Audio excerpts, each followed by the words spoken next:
immediately. All right, the Sestak issue.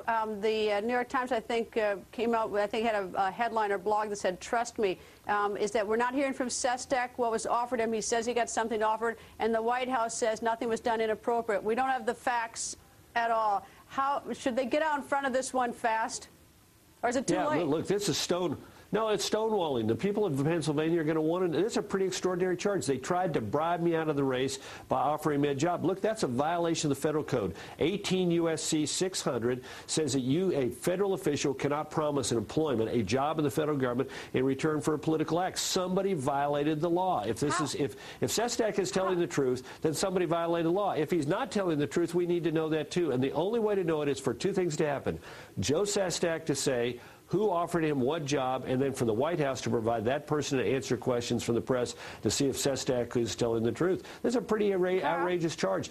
Yeah. How is that different or similar to Governor Blagojevich being indicted for? Now, we don't know the facts on Sestak. Let me underline that. But he's being charged with selling a seat, essentially. I mean, this wheeling and dealing that goes on with politics that goes by, this whole, where's this line?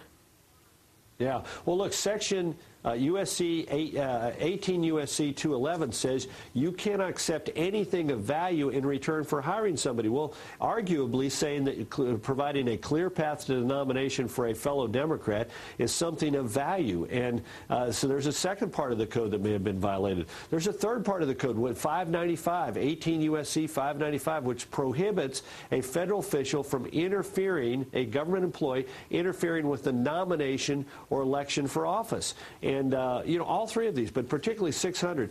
Joe Sestak says somebody offered him a job. That's a violation of law. If you'll get out, we'll appoint you to a federal office. That's a violation of law. If he's telling the truth, he needs to come forward with the particulars of it, and so that the White House can defend itself and the American people can figure out whether or not he's participating in a criminal cover-up along with federal officials.